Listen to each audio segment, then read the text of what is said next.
Thatë që do të bëni edhe për gjitha kategoritë e dala nga lufta, do të kërkoni plotësim ndryshim të disa ligjeve, mirë po na intereson të dim se cili është qëndrimi i AK-s në legjislaturën e 9, sa i përket dhomave të specializuara të Kosovës në Hag, pra gjykate speciale. A do ta nisni ose a do ta përkranit ndonjë nismë për shfuqizimin e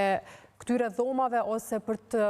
me qenë se është diçka që tashmë po shihet krejt e pamundur nga kushdo, a do të kërkoni të paktën një mekanizëm mbikëqyrës, apo nëse e keni biseduar brenda partisë dhe me kolegët tjerë deputet edhe këtë çështje? Po duket se gjykata speciale veç është në përfundim të procesit, është pra çështje muajsh,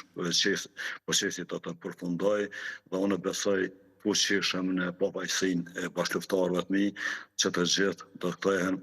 kështu që mund bëhet ndonjë komision për të shikuar ndonjë parregullsi, ndonjë padrejtësi, një lloj mbikëqyrjes gjykatës, por gjykata unë besoj që në fat kohor shumë shpejt do të merr një vendim dhe besoj fuqishëm që vendimi do të jetë lirues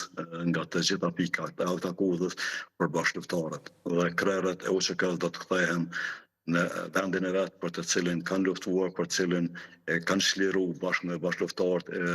veçantimit dëshmorë të kombit, kështu që e meritojnë të jenë këtu me neve dhe sigurisht situata do ishte më ndryshe, më mirë sikur të ishin edhe ata në Kosovë për kërkën neve. Në një formë po thoni që është vonë për të kërkuar çfarë do nisme nga Kuvendi i Republikës, tashmë karshi gjykatës. Po, absolut, është vonë sepse vetëm prokuroria ka përfundu fazën me dëshmitarët e vetë,